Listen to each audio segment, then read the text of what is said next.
you go? How you doing? Oh, I'm doing proper good, eyes, family, bruv. British talk. I love it. I wish I could do the British talk too. Let me try. Water boil. Water boil? Is that good? Does that work? Is that how you having a doing? giggle, mate? You having a giggle at me? Bottle of water? I'll have you know that's a proper insult. It is. I'm gonna get me old mum and pop to have a proper go at you, innit? No, we don't want mom and pops to go after me because I'll get my dad and father. I have to compete. I have to compete you with my American talk.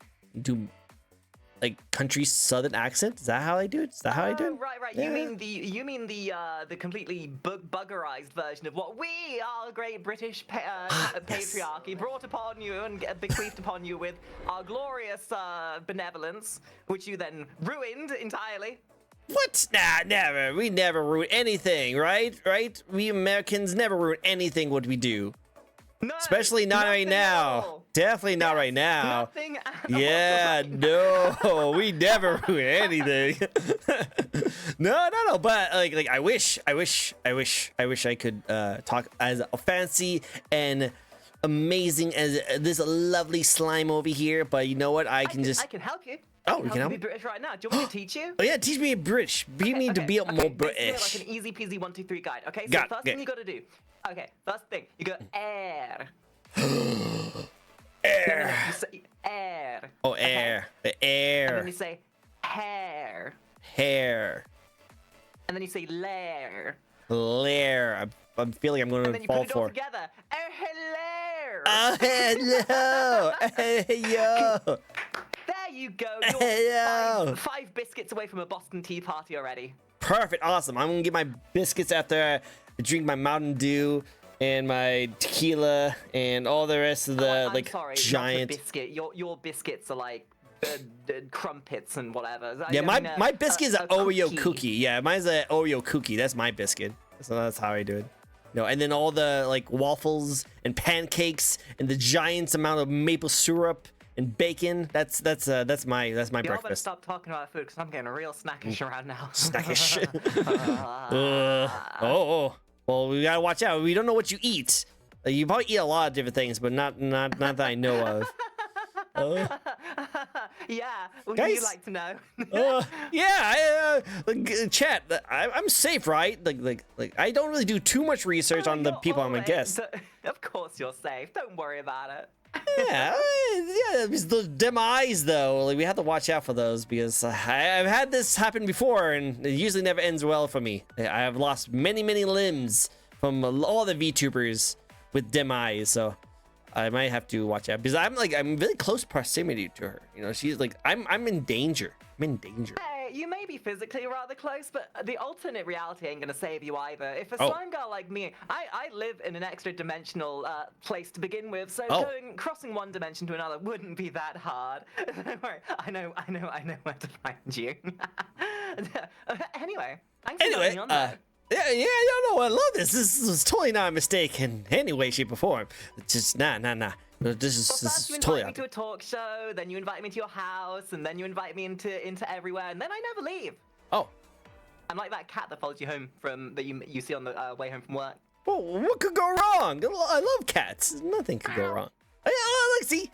It's cat. I love it. So you see, nothing could go wrong. Yeah, nothing could go wrong. Nothing will ever go wrong. But hello, everyone. This is a fun little VTuber talk show we like to host each and every week where we get to know a brand new VTuber. Today, we have a very lovely, energetic, and British, amazing VTuber today with 3 arms. She can do everything, right? You can do it. Wow, she can do all the things. Look at that. Plenty of arms. How about you introduce? I'm thinking made of slime. Yeah. You know, slime. You know, like those things. They can do anything. You know, just watch out what you leave. Knife. Yeah, no. Need something off the top shelf? I got you on that one. Need extra handshake? I got you there. 2 handshakes. You know, I love it. That works perfectly. Just watch out what you get on my couch, though. Oh wait, what was that? Nothing. Oh. Is that blades? You have blades on your butt? They're my wings. You know, slime girls have to be able to fly too, you know. Oh, okay, so wings, manifesting whatever the day requires. Makes sense. You know what? Hey, that sounds handy. Maybe like a bit of pussy, turn into a pussy. Maybe you want to fly, then you get to fly. Yeah, because I want all of those things. Obviously. Yeah, 100%. Definitely the flying part. Definitely the flying. 100%. Of course. Of course. And pussy. Oh yeah. Not like, who doesn't like that? You know, he doesn't. Obviously. But for those who do not know you very well, how about you introduce yourself? So my name is Inky, part of the Kari Mansion. I am a interdimensional slime girl that technically lives within an interdimensional space within the Kari Mansion, and I am a problem, and now I'm your problem. Congratulations. My problem? I thought this was a solution. This is great. You know, with all the things you can do, I think this is perfect. This is amazing. I don't know. I don't see a problem with here. You guys, do you see a problem? You guys see a problem? Nah, I don't see a problem. No problem at all. Oh, we're gonna have so much fun, especially when you're sleeping and I'm just whispering my name into your ear until it's the first thing you say when you wake up in the morning. I was wondering what that was last night. Huh, I thought I was just dreaming really nicely. I was wondering what that was. Yeah, about that. Well, sounds like I'm going to have a lot of restless nights lately. But that sounds like a good thing. It'd be great. For those who have never come to one of my shows before, this is a fun talk show where we'll be asking 15 questions to a lovely guest here to get to know them a little bit. We'll be getting into like how they first got started, some upcoming plans, some fun facts about them, and the designs and thoughts that went into it. So it's gonna be fun. Sit back, relax, have your tea and crumpets and all your celestial, dimensional, demon slime food that they normally eat. And sit back and relax. It's gonna be a great time. It's gonna be an amazing time. It's gonna be great. And anything you don't eat, I'll happily gobble up afterwards. And if you're here after the doors have closed, then you're fair game too. So, I'm fair game?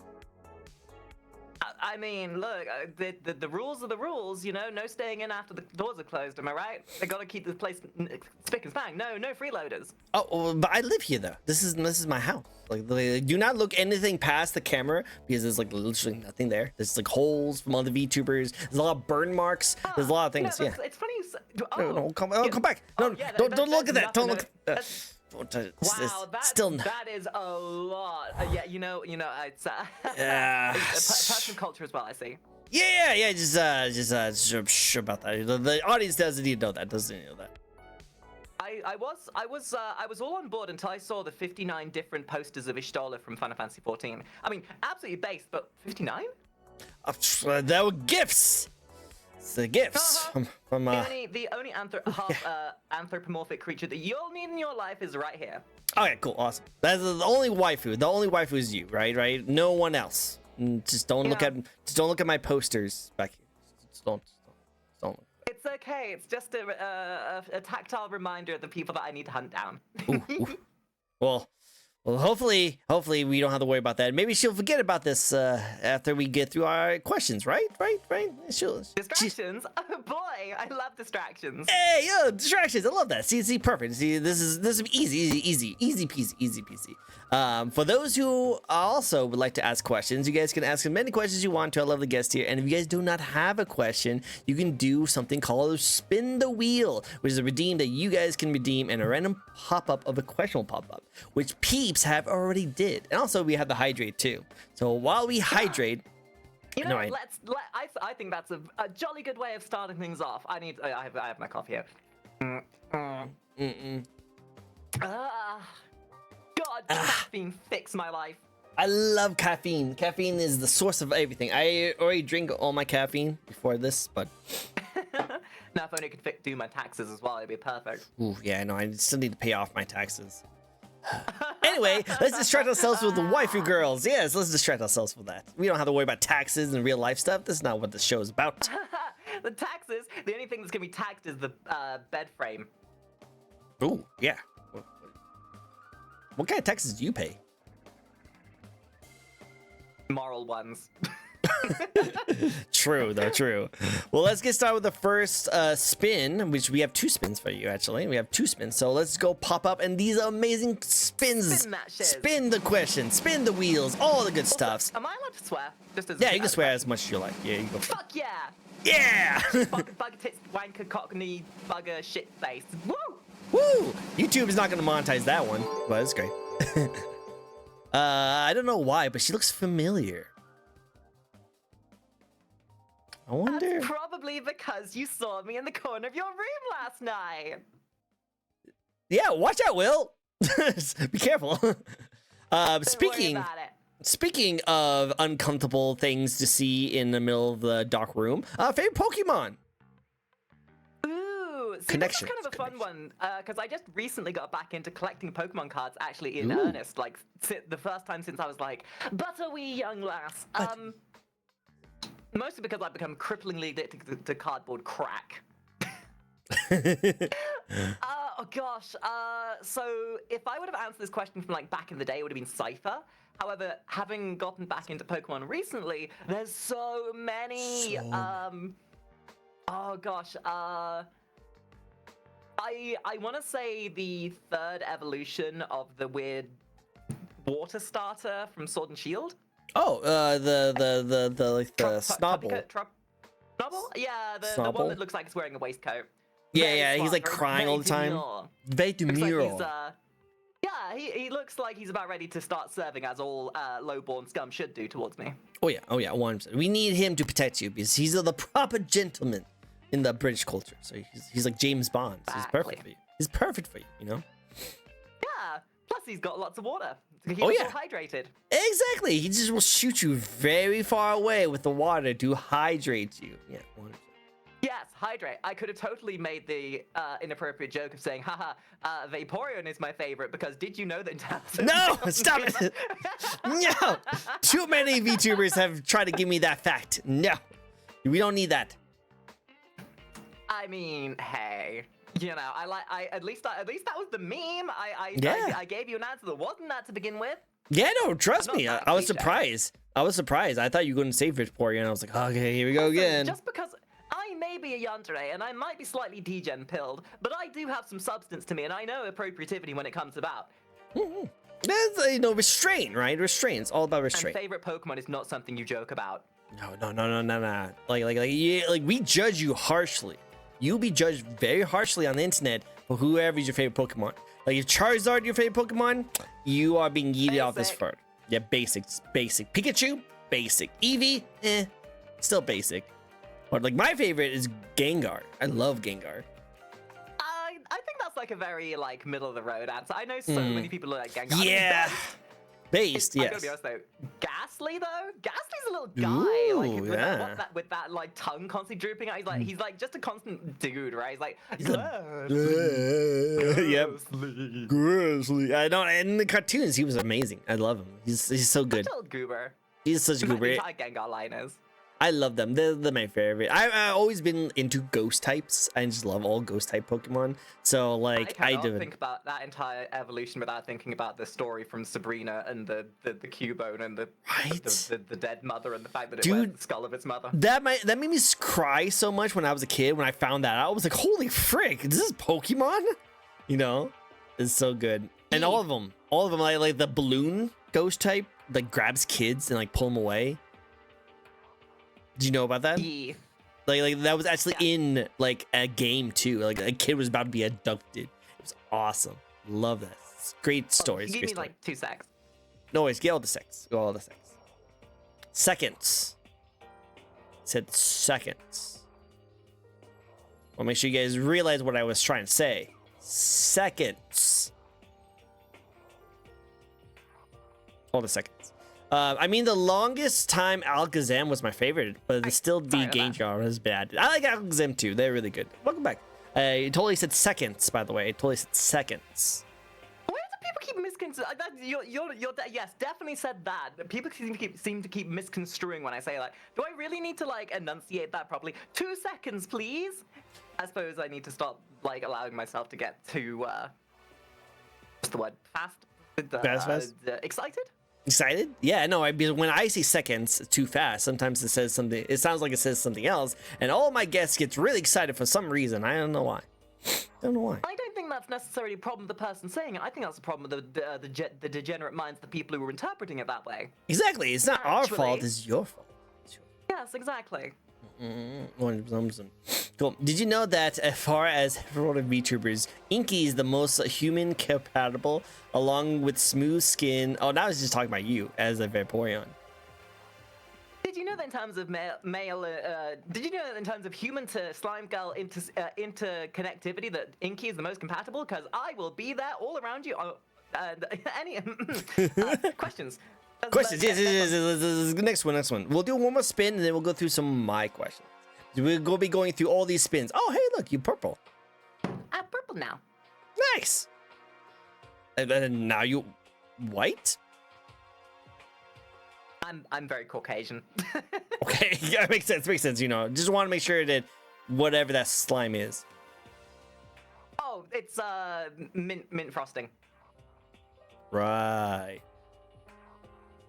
Crest toothpaste. Yes, well, Crest toothpaste.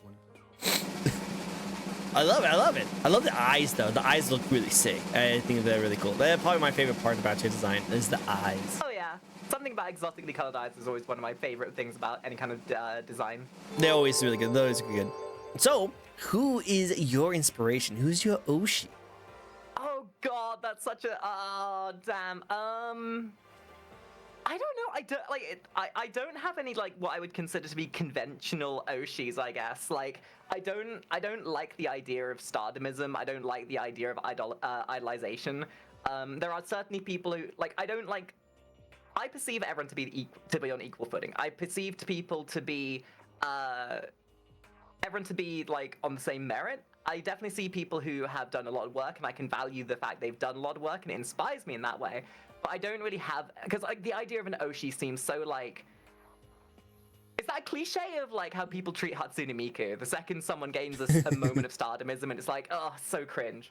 But So I could definitely say it as like the people who inspire me, like as far as peers go. It's gonna sound so cringe. Fucking Maxor is someone who I admire immensely, solely for the fact that that man works absolutely like a goddamn train. His like business practice and the way he puts himself and the level of effort he puts into what he does is paramount to none. I immensely admire the sort of creative works of some of oh god, what's the name? Lil V, sorry. The sort of creative talent, musical talent. It's been a big inspiration for me wanting to push myself into my own music sort of learning process, I guess. And Doug. Being one, for the grind and the technical know-how, and it being another inspiration for me wanting to become a coder myself. nice, I like that. This sounds like a lot of the people you're inspired by is just people who are just extremely hardworking and always goes through that like grind set of like always be consistent and always trying to better themselves. I like that. It's good inspiration. I like that. It's good. A lot of my motif is to mold myself in a way that homages that kind of effort, if you will. But I hate the idea of like seeing people as better or more valuable just because they've made stuff. So it's not like I see them as better. I just admire their work and I admire their like professionality. I love it. That's so cool. That's cool. All right, well, hey, keep it up. Go. You're on your way to doing that too. I saw some of the work you've been doing like to catch up for upcoming projects, and you have a lot going for you. So I can't wait to see how well you do. I could list off everything at the moment. I've got my comic in the works. I've got my coding that I'm working on. I'm working on vocal stuff to work on voice acting. Music stuff's been a bit of a thing that's been put on the back burner just because there's so much going on. I mean, all the while mixing in having to deal with streaming, having to sort out YouTube stuff, having to organize moving house and all that other nonsense. That's a lot going on in my life. Sounds like a lot. But hey, keep up the good work. And don't forget to take breaks. Even slimes need to take breaks. What's a break? I have ADHD. A break is when you just relax. Relax. Define break. Well, a mandatory time of relief and compilation of you need to rest and relax and rejuvenate. Technically. You know that for anyone on any kind of spectrum, especially ADHD, the concept of not doing something with your day is immensely disconcerting. Oh, you're right. Let me rephrase it. Doom scrolling. Okay, now that I know way too much. There we go. That's what a break is. Doom scroll. That's all you need. That's all you have to worry about. the horrible trap of doom scrolling Twitter. Oof. Yeah, Well, ADHD. I was trying to look up references for my artwork, but now I'm looking at gratuitous amounts of hentai. Yep, it always leads to that. Always leads to that. I don't know how. We literally walk like pretty much a really nice educational thing about zebras, and we get into the craziest history of like this really amazing tags of different characters. Yeah, there I was, casually looking for references for my artwork. I've just spent the last 3 hours reading some dirty, smutty romance novel from the depths of my Twitter. I don't know how it happens. I could have stopped gooning 20 minutes ago, but it's just, you know. Yeah, it's it just happens. It happens. We couldn't stop it. It's just how it is. It's how it is. 100%. And also, I saw that Beepoo was saying, "Give you 2 flowers of friendship. Do you accept the flowers of friendship?" We always accept the flowers of friends. You're a lovely, lovely one. All the flowers. You probably eat the flowers, though. You would eat the flowers? I feel like you eat the flowers. Depends how hungry I was. You sound pretty hungry. Oh, you gotta understand, as a slime girl, I go by the typical notion of D&D slime character antics, where, you know, anything that ends up inside my goo can be dissolved and absorbed into biomass to fuel my my antics. And seeing as I am somewhat more of a more complicated slime creature, I require a constant flow of biomass in order to keep my sheeny, slimy antics going. I see. Well, we gotta watch out for the slime, you know, because, you know, who knows what would happen if we get too much of that slime on us. Right? We don't want that. We don't want that. We don't want that. Yeah, you don't want that. You don't want that. Do you taste like Jello? Well, these are the questions. You want to find out? Yeah, I was gonna say these questions, they lead to things. You gotta watch out for those. We've seen too many spicy anime. Hearken those who dare test the antics of a slime girl. Yeah, watch out, my friend. Singing in the shower and fun until you get soap in your mouth. Then it's a soap opera. It's the best operas. The best. I bet. Yeah, but do you sing in the shower? Admittedly, recently I have been. It's been a great way of me like practicing certain vocal stems. Because I imagine you would probably be really good at it, because like your voice is really nice, and I think it's really cool, and I definitely would love to hear you do more voice acting. But I would love to see any of the covers you've done. Have you done some already? Oh, I am nowhere near that far into my practice. I'm like really still early on. Gonna be one of those things where I plan. My plan is to do metal covers more than anything else. That'd be cool. All right, I can see you do some metal. Let's do some metal. Well, I'll have to see it. Well, peeps, thank you for the cheers. I really appreciate it immensely. The cooling geek in me knows that knows to know what your coding experience is. All right, we'll answer this question really quick. What, all 3 days of it? Just 3 days? Wow, you're just starting up on this. Jeez. Yeah. So this is like a bit of like Kari lore kind of thing. I never really, like, literally in the last, I'd say 13, 14 months, I've completely overhauled my entire existence, my entire life. I went from 30 odd years of my life just coasting and doing things that I thought was safe and not really wanting to push myself. And in the last like 13, 15, 16 months so, I've strived to try and make the most of my life. And I want to, rather than like sitting there and thinking to myself that, damn, it's cool those people can do that thing, I want to do those things. And there's a few things, I know I can't do everything, so I gave myself a short list of things that I really want to try and achieve in my life that I'm passionate about. Coding is one of them, music's another, and my art is in there. That's something I've been doing since I was a kid. And I want to be good at those things. And I can use those with my streaming, so they kind of complement my sort of professionality as it is. No, that's perfect. My coding though, so far I've managed to make a script that allows me to tell if it's hot outside or not. Hey, that's cool. Okay, you get your own temperature. I love that. Well, that's actually really inspirational and it's really respectful. I love that you actually bunkering down and finding the couple of things that you really want to get good at, and you will go as hardcore as possible to get good at those things, and it's going to help you out with your content. Exactly. So I think that's really cool. Like I've been good at a couple things aside from those, but you know, striving to do things has always been like I've never really, I don't know what it is. I spent most of my early adulthood, if you will, just kind of doing what was safe, and don't know. I hit a point where I kind of realized I need to start putting myself first. I need to start like being motivated. I need to start like, rather than just like being content to coast and be the backseat, I'm gonna take prerogative to do the things. It's like when somebody tells you, how do you get fit and healthy? Well, you have to go to the gym. You have to make time for it.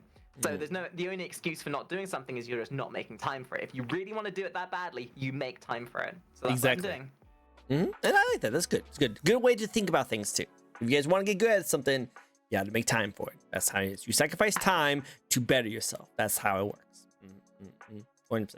Cool. Awesome. To answer the question, not much is what I'm gonna say. I have not much experience of coding. My current goal is to make my big goal is to make, well, my first goal to like say that I've sort of learnt coding to a certain degree is to make a program that allows me to select people from my chat to bring them up as a text-to-speech model on my stream, so that then I can use them for like D&D or to have them speak for an event or something else that requires their input. Like if I'm playing Civilization and then they get to be the mayor of my town, for example. Okay, I see that. Is that a coding language you have to deal with? Yeah, I'm using Python. I was recommended Python. And I will answer this one last question really quickly. I think it's one word, in my opinion, but I guess if you do spread them out a little bit, it does become 2 words. Sorry, what was the question? Oh, no, nothing. Let's move on to the first question. Yeah. Spread. Now you perked my elvish ears up. How could you can't just say the word spread and not have my interest? Well, true, 100%. And if you actually knew what the actual question was, you'd probably be really interested in it. Do you want to hear what the question is? Yes. Well, not JJ, someone else, completely different, is saying, is butt cheeks 1 word or 2 words? I'm wondering if I spread them out. We're talking about your own butt cheeks, right? I'm talking about the question. I'm not saying anything. We're talking about the person who asked the question. It sounds like they're trying to get advice for like their own cotton game. It sounds like they need to get pegged. Yep, it sounds like it. Not JJ. I'm pretty sure JJ would totally want to get paid, but not JJ. You have to find some answers for your own. You have to find some answers for you. Better ways to figure out how to get pegged than asking a Twitch chat. I'm just saying. Hey, that's what I'm saying. Yeah, I don't want him. This might not be the best place I have DMs. You can hit me up there. I'm just saying. Hey guys, DM her. She loves all that kind of experiences. So definitely help her out. Well, hey, let's get started with the first question. This Craigslist interview really good. When I know, right? Did you not know that this was kind of this kind of show? Like, look at the couch you were sitting at.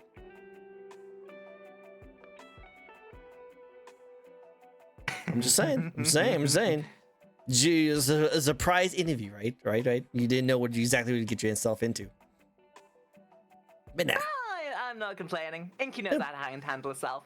Yep, you can handle yourself. I think, you know what? I think you got this. You're doing a great job, miss. You're doing a great job. Talk show, ends up pregnant. Woo! Woo! Let's go! No. But the first question is to start off any interview the right way, and that's how you got started in the first place. That is, why and when did you want to get into streaming?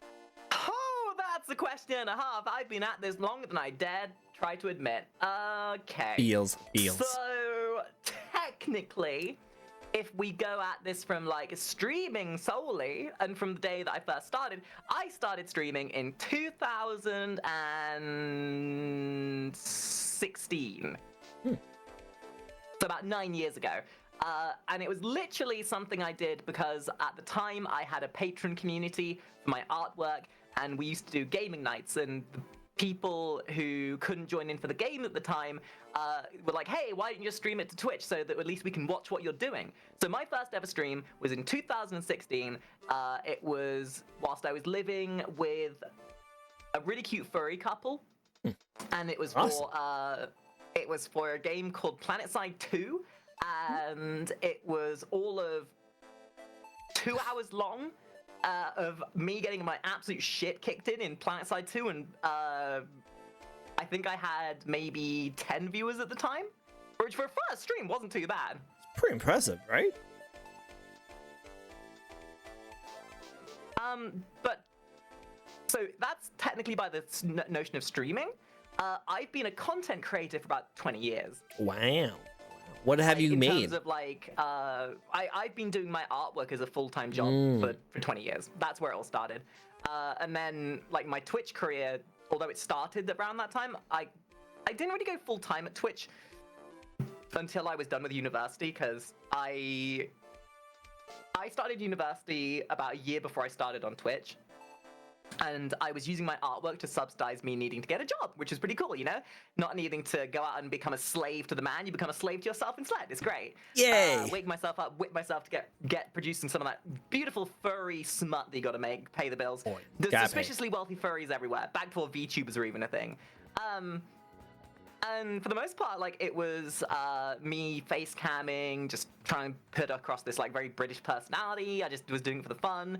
And then I started playing a game called Warframe, which was the first game I'd actually played where I started gaining some traction for just being there as a game. And I basically mained that game for almost 5 years, which kind of helped build my initial community up to a point where I had like I got partnered back on the original system of the partner scheme. I was partnered with Warframe, the developers and everything. I worked with the developers. I got flown out a couple times. Wow. I have my own glyph in that game, and it ended on a bit of a sour note because the devs turned into a bunch of little and yeah, from my entire time playing with that game and sort of making it my career, I started doing YouTube guides for the game, which kind of helped me branch out to really expand. And that's what kind of helped me realize that you can't grow on Twitch unless you're willing to use other platforms. It helped me understand the professionality of things, understand numbers, metrics, algorithms, all that kind of stuff. Turned me into a bit of a data muncher. Started getting really, really interested in numbers and everything. And it was towards the end of my time in Warframe, I realized that I'd been pushing the notion of being there for me rather than the game itself, because who wants to, like, as much as the game's great and everything, if you tie yourself to just a game, like if you tie your entire brand to a thing, if that thing is no longer interesting or a bit taboo or becomes unpopular, then guess what? You lose your viewership with it. And that was what happened with Warframe to a degree, and I was very lucky. And as a fun little statistic, when somebody goes from a one game Andy to branching out into variety normally, the average fall off is about 40 to 50% of your overall viewership. I only lost 20% because I'd spent literally the last year beforehand, day in, day out, saying, hey guys, we're going to start doing some variety content. And rather than just instantaneously snopping over to it, I'd slowly branched into it to ease people into understanding that there was more games out there than just Warframe. Oh, that's smart. Very smart. I like that. Oh, yes. And that was sort of where I started my sort of second chapter of my content creation career, where I started taking things very professionally. I was making things about me and the content I was making rather than about a game. And that was like the chapter that led me into where I am now. I like that. That's actually really clever. I think that's actually really well done. And like, sounds like you handled yourself very organizationally. That's a word. And you pretty much took care of the whole situation very proper.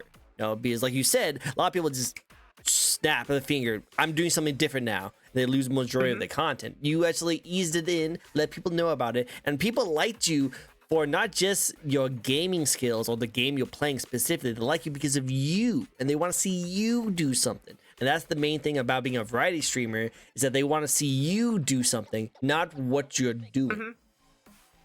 I get asked a lot from like different from people who are trying to grow their content and everything about how they either branch out to do variety content on. But the biggest thing that I say to all of them, and it all comes down to the notion of you have to do what you need to do what you want to later. You cannot just jump into something and expect it to work if you're not willing to do what is necessary first.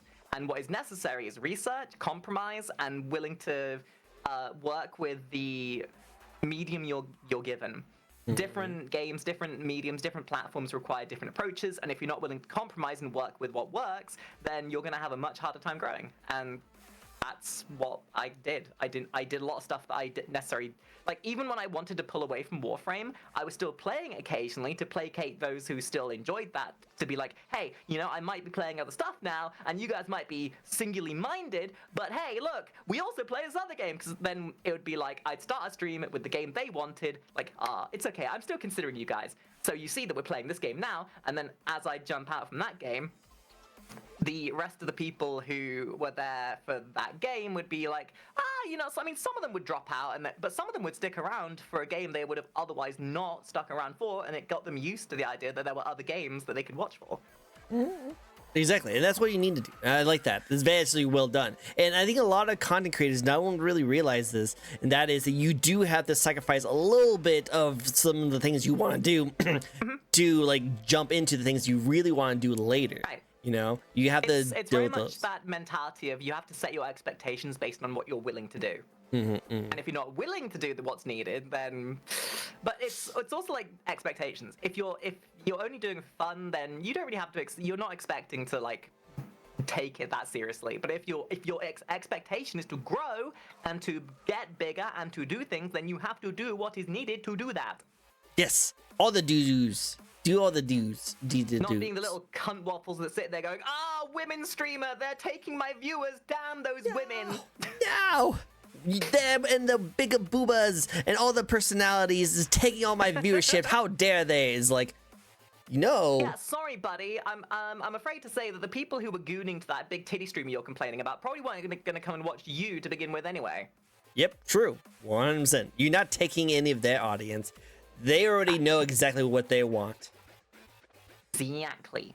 100%. And hi, old Golden Tractor. It's great to see you. And I like all the flowers and hugs. We're getting a lot of flowers today. Like, I don't know why, but we're getting a lot of flowers. I noticed a bunch of my lot creeping in here earlier as well. I see you out there. Oh, yep. We're watching you guys. We know you're lurking. And we love you. We love all the support. You won't show me up, will you? Otherwise, we're gonna have a problem later. Ooh, yeah. She's gonna be talking to you lurkers over there. Yeah, man. Look, there they are. Hi. Oh, the fire. The back, knowing their place like the little gremlins should. Ah, yes. With our little red anger. Watch out, guys. Watch out.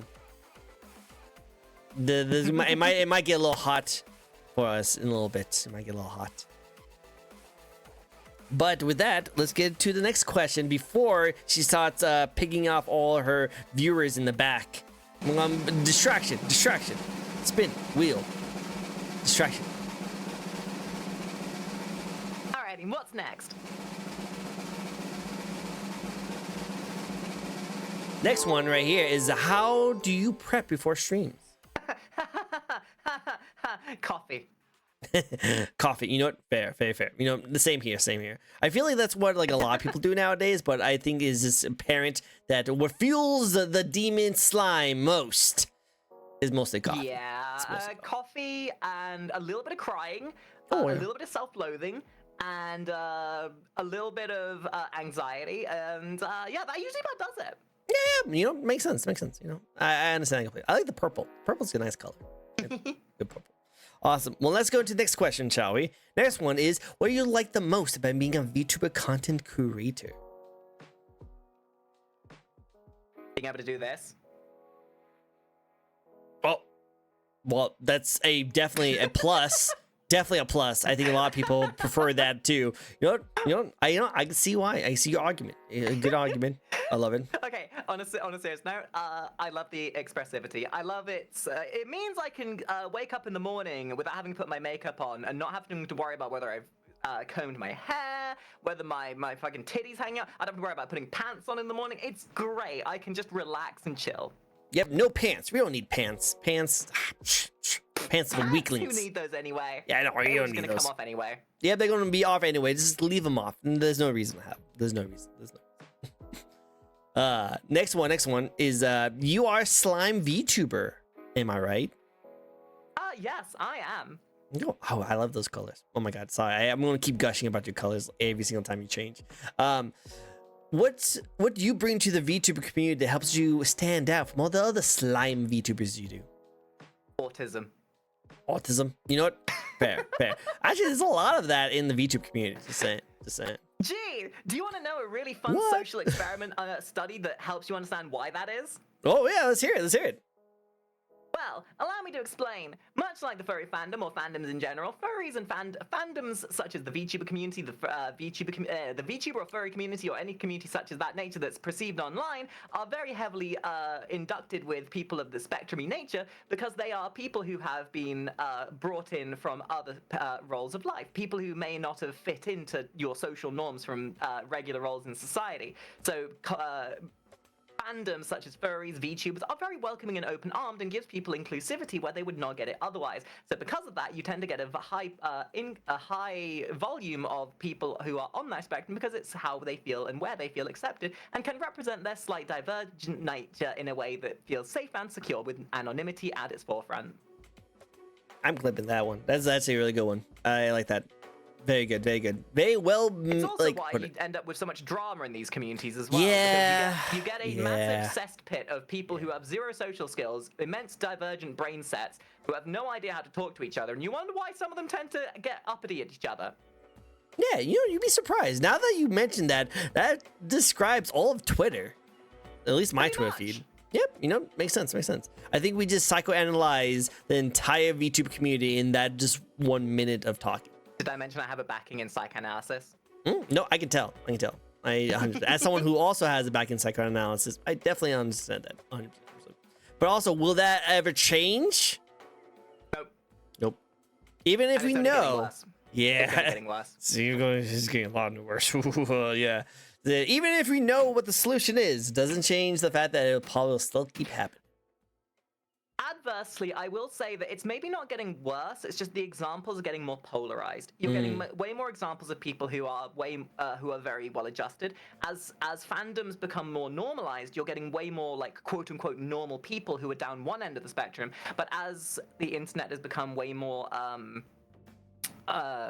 easily accessible, and as people have become more accustomed to it, a lot more less than credulous people have also used it as an opportunity to be less than credulous. So you're getting a lot more at one end and a lot more at the other, and very few in the middle. Makes sense. The bell curve. Exactly. All right. Well, next question. That's completely unrelated. Any projects or games you're looking forward to stream this end of the year? Ooh, Doom.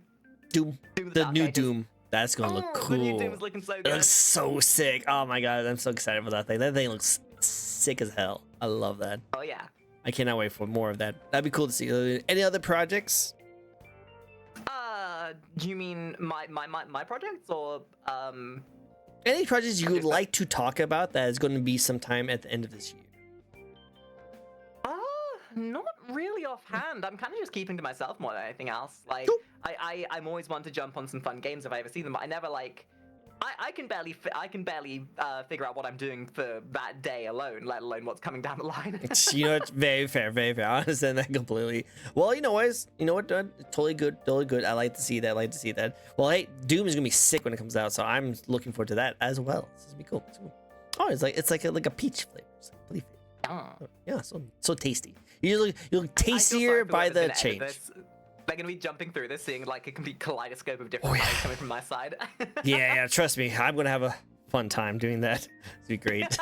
You're welcome. Well, at least you'll be able to timestamp it. So I will. Was at the point where Inky looked like a green peach. Yep, green peach.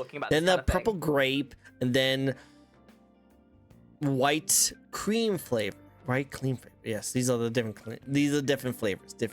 Love it. Well, next question for you. Also, I love your facial animations, by the way. Just want to say, I love it when you look to the side. You look like that Doki Bird meme. You know, that one. I love it. This is perfect. I love that meme so much. So when I first saw it, I was like, oh, you know, you have that face. Great. Next question for you, and that is your community. The ones that are sitting very patiently in the back. Hopefully they not be noticed. Do you do any community nights with them? I do, especially over the last couple of years. I've been doing a lot of like community anime nights, gaming nights, and to hang out and do generally I'm usually hanging out in my Discord outside of streams normally, either whether I'm drawing or just doing whatever. I do a lot of community stuff. I mean, if I get into VR chat, they're usually in there with me as well. Pretty much a lot of what I do is focused around them, even though begrudgingly some of them don't. Social skills. Oh, social skills, guys. We need to learn them. You can't learn them. You know. Yeah. But we need to learn them. And unfortunately, talking to a lovely slime lady is not going to develop all your social skills that you need in life. So watch out for that. But anyway, let's get into the one thing I've been really wanting to get into this entire night, and that is your design of your model. You thought I was going to say something else, didn't you? I was hoping you were going to say me, but hey, can't always get into a lime-flavored slime girl. No. We'll get into that taste later. No, I'm joking. What's the thoughts that went into the design of your model? So this is the part where I have like... It kind of requires me to explain the entire lore of my mansion, but it's... To TLDR, this character was a booger clone of Makari, essentially. The entire philosophy of my universe is that Makari is trying to find fractured pieces of herself, and these different worlds have different pieces of her scattered throughout them that manifest as different Karis. When she went to the universe that I came from, she couldn't really find one, but as she was heading back to the mansion, she was going through this chemical factory, and she ends up sneezing, and her booger goes into the goo and turns that goo into me. Wow, so you're just a booger goo. Technically, I'm not a typical Kari, but I'm more of a clone. Well, we still love you. You're still amazing as ever. We love even if you came from a little booger. No, it doesn't matter how I started, it matters where I end. Yeah, I know, right? Guys, trust me, it's always how it ends. That's the best part. It's always the best part. Wink. Wow. Next one is that what's your favorite part about your own design? Ooh, of this character specifically, it's more so how I design-wise, I would say how it embodies the charisma. There's a certain design philosophy I use when I'm making certain members of the Kari cast that are more pivotal to my narrative. The Karis that are like front and center in my story are more of an inflection of my real life personality, just exaggerated to a degree. Makari as herself, she's just me as a person. She is a one-to-one reflection of my personality, who I am, and then all of these other characters like Inky. Inky is a much more exaggerated version of my go-lucky, very excitable attitude, kind of like very emotionally driven kind of sentiment. And I love that whichever of these different Karis I end up personifying through the different models I have, you can kind of see the difference between them. Some of them are more prideful, some of them are more gremlin-y, some of them have more of a resolute kind of personality, and it's the funnest part is kind of like trying to put that personality forwards in the model. Yep, I agree on that 100%. And I think that that's how as someone who has so many different levels of that kind of stuff, like with models and styles and characters, you do have like your own instinct style do you like and favor throughout your different iterations. And I think I can see that with your art, and I like that a lot. Absolutely. Very well done. I love it. And then Golden Tiger, we succubites are just a bit succubites. I've been a bit succubites. Makari calls them succubites. I call them inklings. Ah, okay. All right. Well, the succubites, the inklings, are pit dwellers who bully the streamer with loves and try to unite. Man, I can't talk today. I don't think you guys can set up a union with her. You guys remember? That's cute. If you wanted a union, you shouldn't have co-signed your soul to the mansion to begin with. Exactly. You guys need to say that outside of her reach, and you cannot say that out loud. I can't do that. Once they're in the mansion, there's no leaving. They've signed the immaterial waiver co-signing their soul to the mansion. So once you're in the mansion, you're there for good. Well, whew, man. A good thing I didn't sign anything. How does one person goes into the mansion though? Well, sometimes you can haphazardly stumble in there just by random chance. Maybe a door you walk through's been opened up that's realigned itself into the mansion. Sometimes you might get invited. Oh. When you step through that door, you're essentially assigning the waiver and the elective choice that you have chosen to be there. And as such, as you've chosen to be there, you've chosen to delegate yourself to the roles and necessities of the mansion. Huh. And helping it prosper in any way you can. But it comes with many benefits. You get free Wi-Fi, you get free accommodation, you get an introductory session in the pit, and immortality because the sweet embrace of death is not going to get you away from your duties in the mansion. Huh. But free Wi-Fi though, right? Oh yeah. Yeah, that sounds Wi-Fi. sick. I like that. I like that. I might have to check this place out. This would be great. Well, hey, I will have to check that out in the future. We'll see. Because free Wi-Fi. The invitation is open. You need only walk through the door.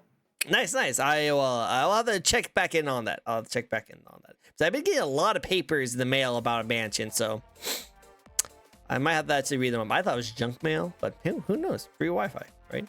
Free Wi-Fi. The only thing junk about the mansion is Makari's personality. Nah, junk personality. That's just a VTuber right there. There's nothing wrong with that. Nah, she's an uppity bitch. Oh, dang. Wow. Doesn't know how to run the mansion, but I'm not allowed to say about that anymore because I got told off the last time I did. Yeah, watch out for those. You gotta watch out for those. 100%. Well, next question for you, and that is, you can go into a short version of this if you like to. But what is your lore and backstory? Yeah, shortened version. Yeah. Okay, it's kind of a fitting question considering I'm working on the actual lore of my universe as is through the comic. So TLDR, the lore of the Kariverse. It's better that I explain the lore of the Kariverse as opposed to the lore of this character as a whole. And I have to be kind of choicey with my words here because my comic is sort of the thing that's going to talk about this, and I don't want to spoil things.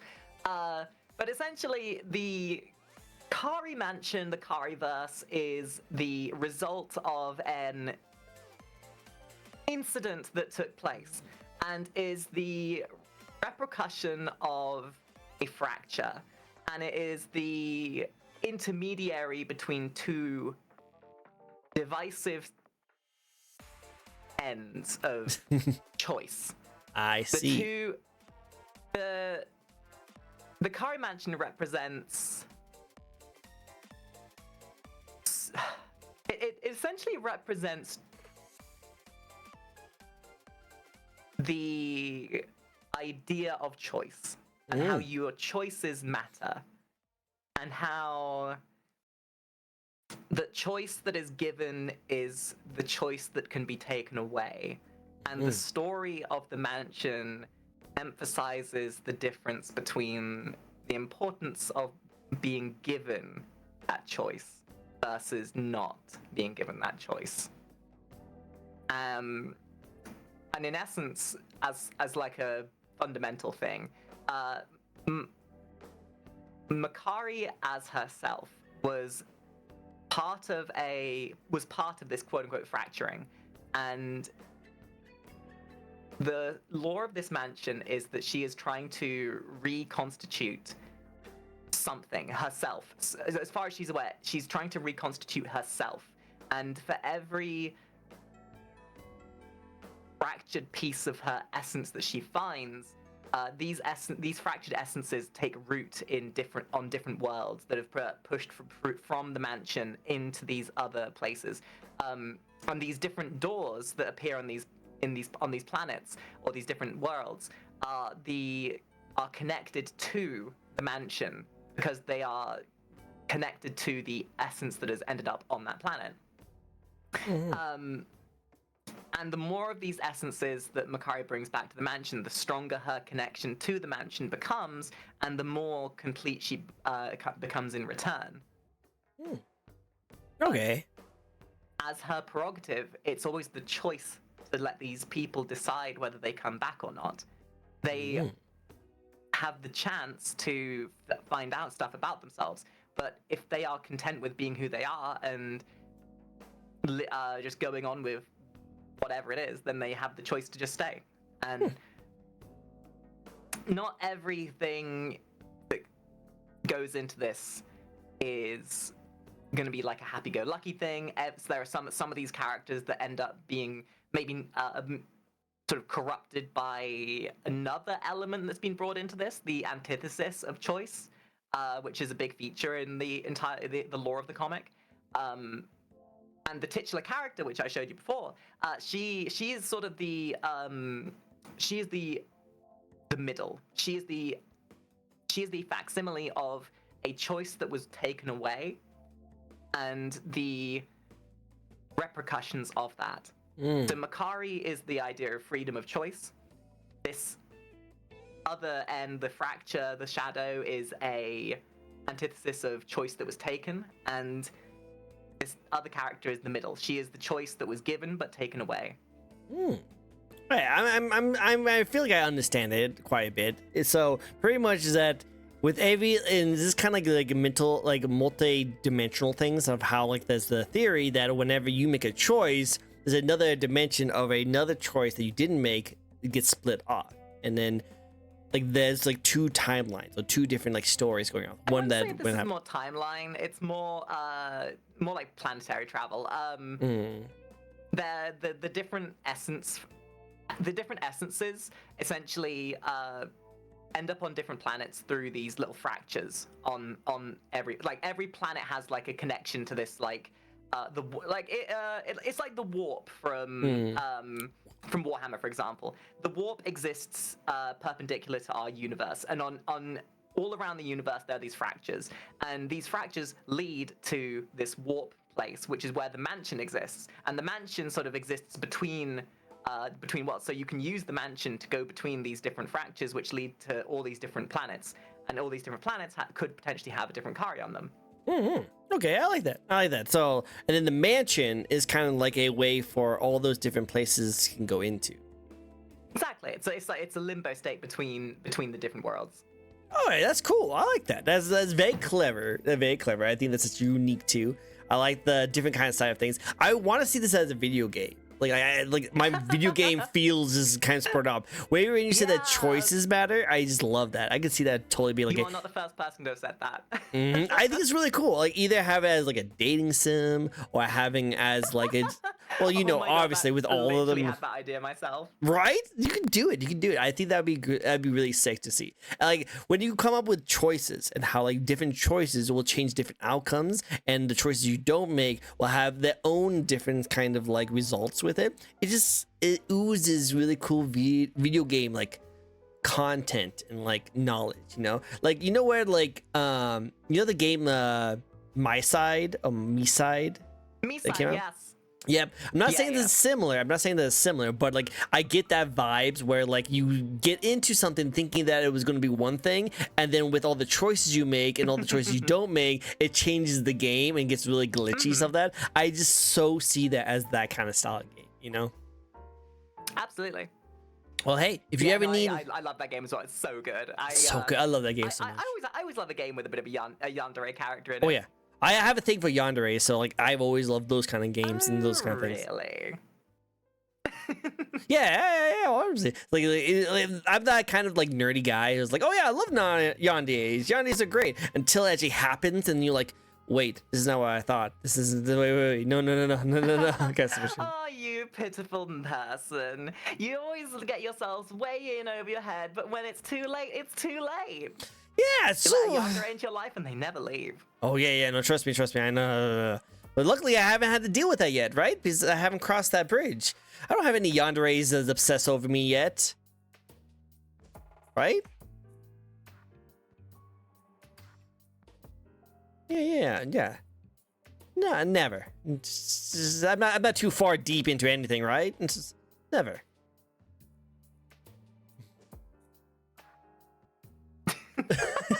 I love it. Next question for you is that what's your thoughts on the VTube community at the moment? Skip. No, you don't want it? No worries. That could be. I will go completely off my hinges if I start talking about the VTube community at this point. True. Like that's its own 2-hour like long talk show session. Yeah, that could take up an entire talk show. Holy. Ooh, yeah, 100%. And who knows? Maybe if you come back on my show, maybe we'll get into that. But then we'll say that in the future. I could absolutely I could. It's not that I have only negative things to say. It's just that's a very heavy subject, and I'm very in. Like I don't necessarily see myself as a typical VTuber. I don't see myself as connected to the VTube community like a lot of people. But being around it and seeing how it works and seeing the intricacies of it and the shallow pedanticness of people within it, it's one of those things that I could talk a lot about how there's a lot of good that's in the VTube space, but also how it's exemplified the worst parts of the internet, and I would rather not like get too into that, because otherwise it's going to completely take away from the point of the talk show. Makes sense. Like I said, that could be a separate thing. And if you guys would like to see that, let us know. We will totally schedule something that is just us talking about the VTuber space, the communities that goes into it, and the whole discussion of where they started to where they're going to now. So if you guys would like to see that, let us know. Let us know. We'll love to see that. If you want an analogy, it's like the VTube community sped ran how the furry community evolved. Yeah, I heard. Took 20 years to get to VTubers took 5 years. They definitely sped ran it. Oh my god. Well, then that's be a good way to like kind of see how they're going, because we can compare it to the furry community. So we'll see. I actually made a video like back when I was trying to dabble with what kind of form of content I was going to make, which was literally an entire video just dedicated to furries versus VTubers and how VTubers just discount furries. Send me that video. I would love to check it out. That'd be cool. It is an old one, and I would advise you to look at it with a grain of salt, considering it was like 3 years ago. But the sentiment of it is pretty much still on point. Even if my choice of editing style for it is maybe not what I would do now.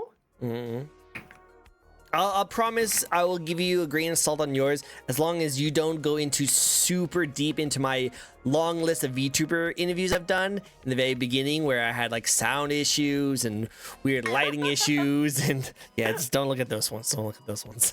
Hey, we are not the failings we had in the past. We are what shapes us from the growing from those failings. Exactly. Like if you do, I one day I want to do like an anniversary of my streams and like look back on all my VTuber interviews that I had in the past and kind of like talk about them. So that'd be kind of cool. We'll see how it goes.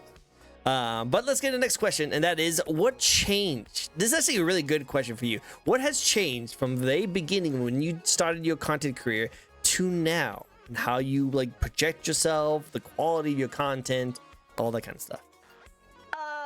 My gender. Oh, okay, that's definitely one thing. Yeah. Starting from all the way back when to where I am now. That's definitely one big thing that's changed. I'd say my like focus on things. Like one of the big things that I was really bad at, or like I don't want to say it's bad, but like I suppose my priorities. I got so fixated with numbers and trying to be a show person and trying to put on a face that wasn't mine. And it was the biggest pitfall I fell into. Ultimately, I could talk about all the intricate little details about the things that have changed, but it ultimately comes back to I went from making things and being someone for other people to being someone for myself. Everything that I used to do was what I thought people wanted me to be. I changed myself, I made myself, and did things for other people rather than myself. And now I do everything for myself first, which is why I started doing coding, guitar, music, voice. I started putting myself first in all those ways. That is the thing that changed. That's a great thing. That's a really good thing to have as a as a person, as an individual. You should be more selfish. Be more selfish of the things you want. I definitely learned that. You have to put yourself first to make other people before you can make other people happy. Exactly. And like I learned that like very late in my life. I'm 33 years old. I didn't really like have that feeling. I knew about it throughout many years, but I never really actually knew how to do it until just recently. And oh my god, I've been so much more happier, and actually been more successful that's too. Kind of like a millennial thing, right? Like I feel like millennials, especially like people who are sort of 30-ish now, like you and me, we were very much brought up with that social norm of being considerate of other people, especially in England. Like we're very much like brought up to have this notion that we have to help our fellow man and everything. But you get into this sort of mindset where you end up, especially for like, this is something that neurodivergent people tend to fall into as well, because social norms aren't as easy to grasp, and it's harder to like really understand yourself in that same way that a lot of people who aren't neurodivergent tend to. And you tend to seek your own happiness through other people's happiness, and that was and is one of the biggest hurdles that a lot of neurodivergent people go through, is that they don't know how to internalize emotions. And that is kind of what led me down to the path that led me to where I was. And there was that sort of like epiphany moment where I realized this. And until you realize that, you don't really know how to like look back and aggrandize your whole existence and like really what's the word, like you don't know how to have retrospective until you know there's something wrong to begin with, which is the problem about being neurodivergent, is that it's hard to internalize and even process things of yourself because you're always putting other people first. Yep, 100%. Like, that's actually a very psychological like thing to think about, is that you can't take care of others unless you have been taking care of yourself. You can't allow other people to be like, oh, this guy got his act together, I should listen to him, if you don't have your act together. Because then they're like, well, what the frick are you telling me stuff to do? If you can't even do it yourself. It's kind of the same mindset. Exactly. And Thick Link, you are the stinky. I'm definitely not the liar, and it's amazing to see you. I love ya. Love ya and your stinky ways. He's the reason why I take showers. He's the reason why I take showers before stream. Boy smell. Yes. See, he has the boy smell. I have the Axe body spray men smell. That's the kind of ones I have. This talk show is sponsored by wait, was it Manscaped? Manscaped, yeah, no, if only I were, that'd be easy. That'd be so easy for me. I'd be like, also, if you guys want to have the smooth feel of the being a man, just get Manscaped. I have the commercials already in my head. I got it. It'd be easy for me. Let's get some fun facts about you. Are you ready? Go for it. Cool. First one. What is your favorite video game or video game franchise? Oh God. Okay. There's a few, because there's a few that have like. So I could tell you the game that has ruined my life, called World of Warcraft. I have 20,000 hours in. Wow. That's a lot. But I hate it. I know the feels. It's that sunk cost fallacy. I have too much time in this game. I can't give up, otherwise all that time goes to waste. As League of Legends for me. It's League of Legends for me. StarCraft 2 was my big game. I played it professionally to a degree. I made money off playing it. I went to tournaments. Like, that is actually one of the things that kind of started, like, back when I was doing PlanetSide 2, like I said earlier, a lot of my very first streams were me playing that game professionally. I was a shoutcaster for it. I got to cast tournaments, host tournaments, lots of different stuff. As for like favorite, like there's a number of games. Like Doom is just something that's so ingrained in my in my childhood and everything. I play Metal Gear Revengeance like at least once a year at this point because it's that goddamn good.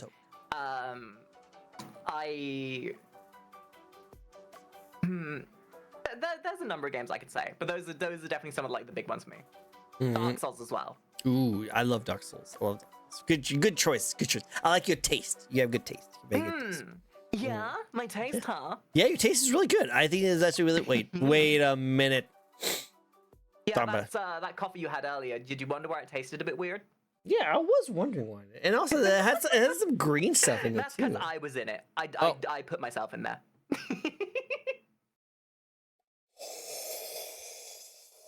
Yes. Nah. Enjoy the mind control. Oh wait, mind control. Oh, I was wondering why you've been. Did I mention that my goo is a psychosomatic? What's the word for it? Psycho. It gets into your brain. Oh, well. This is the worst things that have been in my brain. This has been worse things. Worth it. Let's go. Next question for you, and that is, if you could live in any video game or anime world, what would you like to live in? Me side. I'm gonna let those bitches show me up. I know, right? No. That'd be a good fight, by the way. That'd be a really good fight. I would love to see a death battle between that. Not that I have a superiority complex, but they got to know how to yandere properly. Yeah, you need to have you need to know how to yandere. Like that person got away way too quickly on so many different chances that yandere had. It's always in the chase, but sometimes there's so much of a chase that you're just making up for the fact that you're terrible at keeping them in your space. Exactly. Come on, guys. You gotta learn. You gotta learn how yanderes work. You gotta learn. See, Thick knows how it is. You gotta be cute and adorable and with a knife and dangerous. That's how you do it. That's how you do it. Exactly. Next question. If you could collab with any VTuber out there, no matter how big or small they are, who would you like to collab with? There are so many people that I'd like to. It's that sentiment as well of like, I don't define who I collab with based on numbers or anything. So the answer to that is anyone who isn't a cunt. Yep. Good answer. I respect that. Yeah, 100%. Like if you're just a cool, awesome person, then yeah, 100% just join in. And if you're not, then yeah, just no, just no. Nope, I can see that. It's a good answer. Next question for you, and that is, what's next for you? What's your goals? What would you like to accomplish? Oh god, having a clear mind, not being depressed, and to get my comic out there and get the next chapter of my streaming stuff going without a hitch, and to do the comic and the debut and the music stuff and coding and host events and stuff like that I mentioned already. All that stuff to actually do the thing. A lot of things you're doing. You're a very, very productive person. Have to be. Yeah, you do. You have to be. 100%. Well, hey, you know what? You're doing a great job. I think you are on your path to become one of the best people out there. Just you individually and as a content creator. And I can't wait to see how much you grow and how much you achieve in the many, many years I'm going to be watching you. Well, it's kind of why I lead myself to believe that, like, when I was doing the Warframe stuff back in the day, sure, I had like 300, 400 viewers when I was doing that kind of thing, but I've remade myself, and it's like the episodical thing. This most recent chapter has only just begun for me, and once I actually start realizing that kind of stuff, once I start doing the stuff I have planned, I know that this is the kind of content I've wanted to make pretty much my entire life, and it's the kind of stuff that works, and it's knowing, like, having that mindset of knowing what it is you want to do so much, but just needing a way to, like, tangibly make the thing. Yep, 100%. Like, and that's probably really good that you have thought about this, and you actually did income doing it. But some people, I have a friend who like was kind of stuck. He was known for making Dragon Ball Z content and Pokemon content, and when he went off to go do something else, he lost like almost 90% of his player base, and now he's trying to scrape back to get his community come back by going back into the Pokemon and Dragon Ball Z content. And he's so stubborn that he does not want to just reset his life and just go do something else, you know, and because he's just trying to cling back on his like amazing content that he had before. And he still does do amazing content, but now he has less of the viewership for it. The trouble is as well, now in the environment of content creation, it is the hardest and worst it has ever been to get noticed for things. You have to try so much harder. Like, I'm not saying that it was easy back in the day, but with the environment of Twitch and how things have been flowing with numbers and just general cadence of viewership, and just the way the platforms are now and where most of the social circles are. Like, if you could have a really great idea for a bit of content, but it's really hard to like conglomerate those kind of audiences to actually get eyes on your big projects, considering how reliant on short form content the internet is at the moment. Yeah. So I fully respect that. It's hard, and it's again hard. It's one of those notions of really needing to do what's needed before you do what you want, and how hard it can be about wanting to make that compromise and not wanting to give up on your ideals that heavily, or at least not to a point of like sacrificing the notion of what it was you were trying to make to begin with. Yep, 100%. That's why, like, very early in my years of like trying to do content creation, I try to figure out like what I want to do and what I can do consistently, because like I wanted to make sure that I wouldn't get stuck in that same kind of like rhythm, that like I just play one thing over and over again. So in the very early years of like content creation, when I'm still getting new people to check me out, I try to experiment and try and do a whole bunch of different things. and finally I settled onto my content I make now, and I enjoy doing it. And I like that people are starting to follow me to check out more of that content, because I can continue doing it and keep on enjoy doing it without the fear of like, if I get bored of it, I can move on to something else, because I still enjoy doing it. Exactly, and that's honestly one of the best ways of doing it. And there's no like clear-cut way of how to make content or what to make content, and all like the mentality to have is that no content is irrelevant, but not all content is made equal, and you have to kind of know what content is you're making and where it works before you can really like capitalize on it, and to realize that sometimes it's like some things are just not going to work the way you want them to. True, 100%. Lately, that's one of the biggest things I learned early in my content career, is that I can put pounds and tons of sweat and time into making like a video, and then it just release and no one sees it. And then I will just put like the bare minimum on a video or a clip, and it just blows up. And ever since I learned that, I decided to make all my content as like simple and easy for me to bring out and release as much of the content as possible. Because that way, if it doesn't do well, like, well, I didn't put that much time and work into it. But if I did do well, then I know that this what I'm doing is working, you know? So, I'm not saying nobody talks about the mental taxation you go through being a content creator, like mental health. Mental health? Yeah, mental health. Never. Man, could never. Like people are gonna be saying, they're gonna, oh, you play video games for a living. Well, sounds like that's so easy. So easy. You just play. So easy. That sounds so easy. So easy, and then you like don't know like what's going on in the background. You're just like stressing in the corner, like, oh my god, what did he do now? What did I do? Stability. Yeah, stability. I'm so stable. I'm on a tightrope, and I feel like I'm about ready to fall off because of my imbalance. Yeah, and nothing's going to go wrong if I just take one last step that I did before. Oh no, if I go backwards, I'm still going to be in the same spot as was before. No, all that good stuff. All the good stuff. We content creators are always mentally stable, right? And that's the gaslighting we like to give out.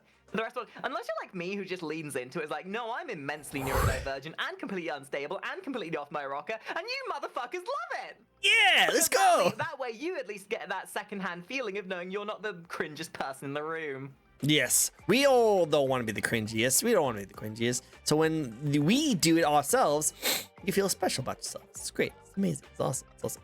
But that's one advice I would give to everyone, is that because I have a lot of friends who are very starting out and they like are afraid to release content. They're like, well, I want it to be perfect. I want it to be really good. I was like, no, just release it. Push it out. Release the content. Even if it's not up to your standard, just release it and see how it does. And then as slowly as you release more and more content, you can better yourself, keep improving yourself. So I'm not saying you should just stuff later once you have an audience. Exactly. You know, like it's all going to suck in the very beginning. Everything you do, you will suck at. That is just how it's honestly so are. True. In the early stage, you just gotta pump some slop out and then start putting in the work with editors and put more time into things later and refine it when you have the luxury of time. Exactly, 100%. So just do it. Just have fun. As long as you enjoy yourself doing it and you just release it, as time goes on and you still keep doing it, you'll get better. That's just human nature. We get better the more we do things. So as long as you keep doing it, you'll improve. And that actually leads to my next question perfectly. And that is my final question of the night. Are you ready for it? Yes. Cool. And this is one of my... baby. I'll give it to you. All of it. All of it. Give me the question. I mean, the question, of course. The question. Oh, yeah, the question. Yeah, that's what we're talking about, right? Totally the question. And the question is, do you have any advice for those who want to get into streaming / VTubing? Don't. Just like, okay, cool. Well, hey guys, we'll all end up for tonight. Thank you so much. Bye-bye. No, honestly, you should do it because you want to. You should do it because you want to have fun, and it's because you want to make something. If your intent and purpose is to get into content creation because you want to make money, you're going to fucking fail and you're going to hate yourself.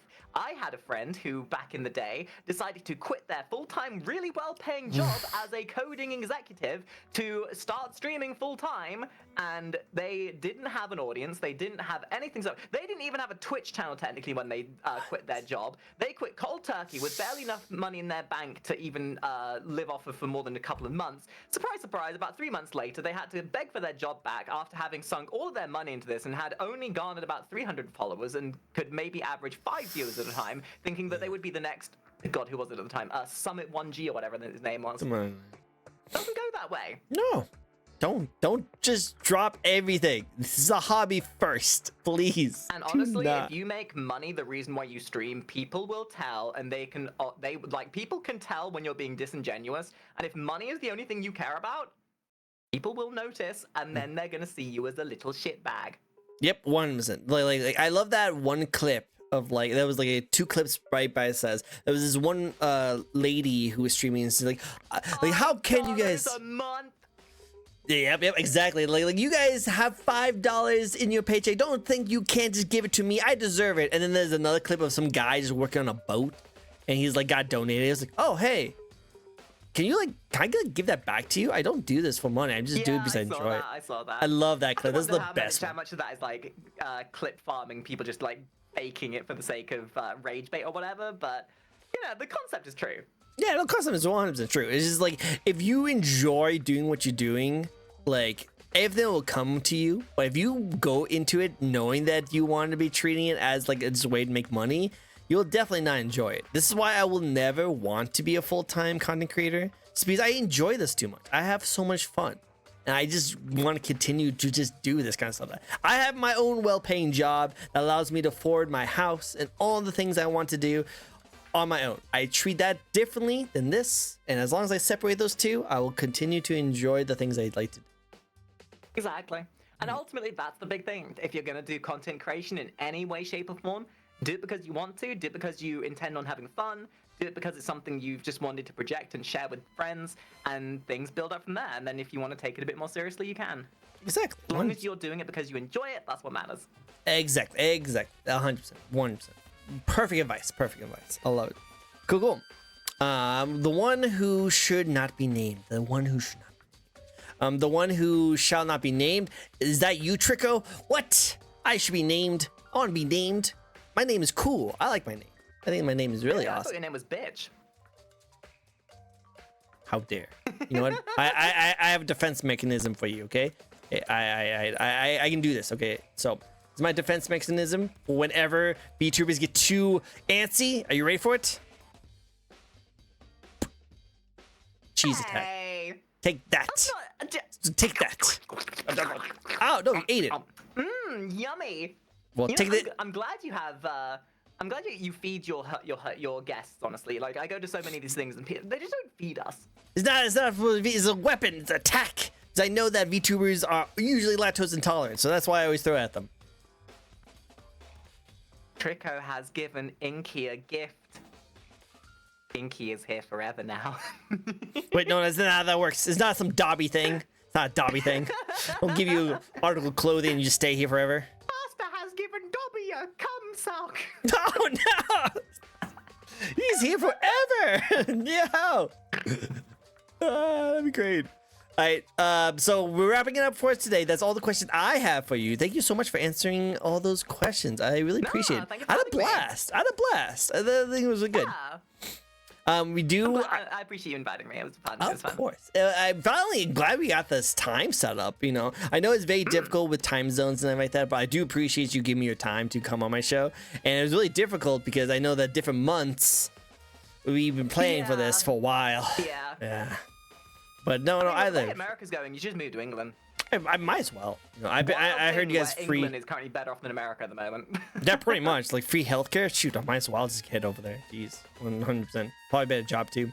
Oh, Tricko, I keep forgetting to ask you about the Helldivers. Oh, we should play Helldivers. I'm down for Helldivers. It's been a while since I played it, so I definitely should play it. Democracy. Democracy, yes, exactly. Might as well. And then we do have a spin. I know that we're getting close to our time limit, so we'll definitely be going to it. So there's a few more questions, 4 more spins, and then just let me know when you have to head off, okay? Sure. Go. And so 3 more spins for you guys. This is Flamer, Real Tall. I don't know how to pronounce your name, but I love you to death still. You're still awesome. Lamar. Doing some stuff. Do all the stuff, Will. Do all the stuff. Is a taco a sandwich?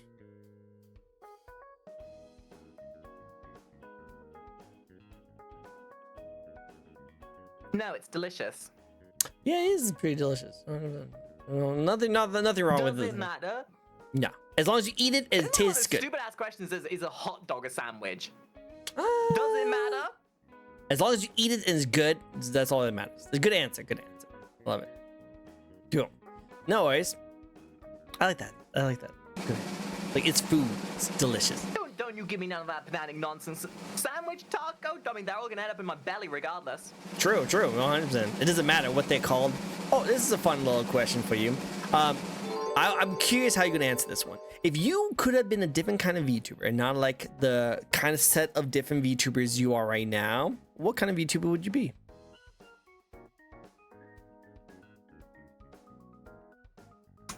A mentally stable one. Yes, you know what? Those are always the best ones. I wish I had more of those. Those would be the best ones. I'm still trying to find one like that. That's hard. That's hard to find. It's very hard to find. Aspire to many things. Mental stability should always be at the forefront. Exactly. Take care of yourself, guys. Take care of it. You are a very important person, and you should always take your responsibility of yourself over others. Cool. That's 2 spins right there for you. Tricker is trapped in the mansion now. I didn't even know I was in there until at the end of all this stuff. Oh, well, no matter what happens now, the next door you go through is going to lead you into the mansion. Ah. But if I stay right here, yes. Theoretically, if you stay forevermore in this room, sure. But you'll have to leave eventually. I have a mini fridge right there. I have plenty of snacks and all my entertainments right here. I will have to get money somehow. Well, you know, the call of the mansion will loom to you. There'll be food and warmth and your immortal soul there. So, you know, we'll be waiting. Oh, okay. Well, my soul is not worth that much, so I bet it'd be perfectly fine. Not much will change. Not much. As long as you have free Wi-Fi. Mister, don't you go degrading yourself. I'm joking. That's my job. My job. No, I see. I think so. Don't forget the Wi-Fi. That's what I'm saying. The Wi-Fi. Shoot, that's freaking sick. I'm down for free Wi-Fi. And they just increased my Wi-Fi bill from 70 to 110. So free Wi-Fi would be nice. Free Wi-Fi. Yeah, no, I for no reason too, other than the fact that like, hey, we need more money. Yeah, it's Comcast. I thought so. Yeah, that pretty much answers it for me. I was pretty surprised because I went from like Suddenlink to like Comcast when I moved from my old hometown to this new town. And when I moved over here, they were like, "Oh yeah, it's only $70." So I was like, "Is that really it? That's the catch?" I didn't realize that 2 years down the line it'll go back up. I'm like, okay, that's what it is. But you know what? But apparently there was a scam. I don't know how it happened, which I'm kind of blaming Comcast for this. A scam? What? But no, crazy. but check this out. This is actually even worse of a scam. So I don't know what Comcast was doing, but I guess they like giving out my personal information somehow because I got a call from people outside the United States trying to call me up and says, "Hey, your internet bill is going to go up in price." I'm like, okay, well that makes sense. Honestly, you can keep it down for only as $30 a month. Keep the same internet speed, but you have to pay for 3 years up front right now. Yeah, that's how they get you. Well, see, I thought I was like, that's terrible. That's a terrible idea. No, the scam. No, doesn't make sense. Who would pay 3 years up front for an internet bill like that? No one has that money, like especially nowadays. No one is. So I went into a Xfinity like Comcast store, and I was like, hey, what the frick? And they're like, oh no, that's a scam. We don't do that. Your bill is going to go up, but we don't offer that as a service. I was like, that's bullshit. How did it happen? Yeah, no, how did they get my number? And how do they know that my bill is going up? Comcast, get your stuff together. Selling my information. Fine. No, I mean, at least in England, the only thing we have to worry about is our own ineptitude. Nah, that sounds like fun, though. It sounds like a good time. Yeah, we only have to worry about our governmental systems giving out our credit card details. Ah, yeah. Well, you know what? My like with who's in charge of my government situation, I think my information has already been out there, like way too. But they just see all the debt I'm in, and they're like, you know, that's fine. We don't have to deal with this guy. Brokies. No brokies. The job I work at, sometimes we work with a lot of private information. And I remember like someone accidentally left their social security card, and we called them and gave it back to them and anything like that. But there was a joke that was thrown out in my office of saying that, oh, hey, look, if you want to steal this person's information, you can do that right here. And everyone's like, yeah, with our clientele, there's nothing. There's nothing. There's nothing. We wouldn't want to touch that. We wouldn't want to touch that. Yeah, no, that's fair. Yeah. I mean, hey, look, what we separate ourselves from nonsense and make our own reality. Yep, exactly. But we're wrapping it up for us. Any final questions? Any final spins before we let you go? Also, while we do this, I always like to give my first raid suggestion to my guest here. Is anyone you'd like us to raid? How do you spell that? Let me. Are you listening? Are you writing? Yeah, I'm right there. I'm writing down. I'm typing this right now. Wow. Oh wow, that person is like a really big freaking Twitch streamer. I don't know if I can follow that person. That may be a little difficult. I have no clue who to raid. I have a bunch of people I can raid if you want me to. I just always like to give first suggestion to my guest. Yeah, raid someone you know. Cool, awesome. No problem. Decisions are hard. Decisions are hard. Choices are always difficult. While I look for someone, apparently it's Reverse Pi Day. I didn't know that was a Reverse Pi Day. I like Pi Day though. Pi Day's great. Reverse Pi Day. I wonder what that means. They give me a free pie. Let's see who we can raid while we get another spin. All right, this might be an interesting person. I think I know the answer, but just in case, are you a cat person or a dog person? See. Nay. Nay. It would have been funny if it was like a moo. I can see it both. No, you know what? I can see horse. Yo, horse. I can see you be a horse person. I'm a horse. You look like Especially a horse. with what lays between my legs. Boom. Oh! Just boom! Whoa. Oh, well, you know what? Good to know. Let's see.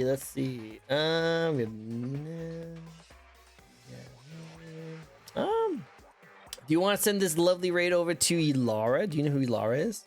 Oh, I know Elara. She's a friend, yeah.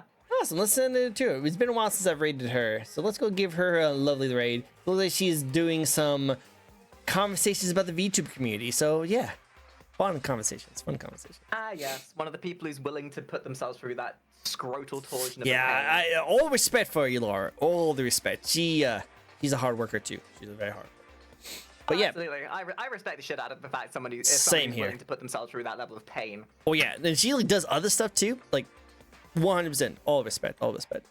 But yep, that's gonna be it for us today. Thank you guys so much for joining in. You guys all freaking amazing. Of course, it's a pleasure to happen. Where can people find you, by the way? In a ditch.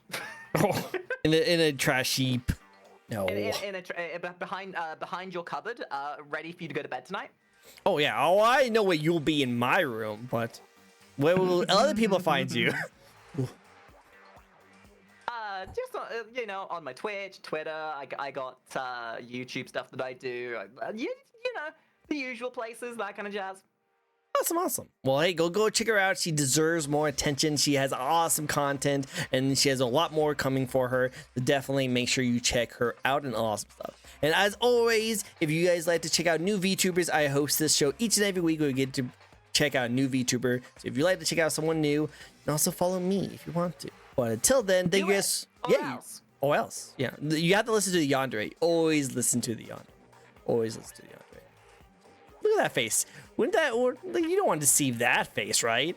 Never. Never.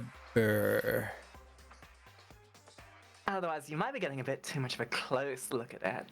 Yeah, which we might not like. We might actually like that. We'll see.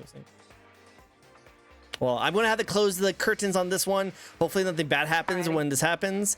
But thank you guys so much for joining in. You guys all freaking amazing. We'll see you guys next time. Oh, don't leave Discord yet, okay? Gotcha. Cool. Awesome. To see you guys later. Bye-bye, everyone. Bye, chat. It's great to see you. Bye-bye. Go to bed with your eye one eye open tonight. Bye. Looking forward to it.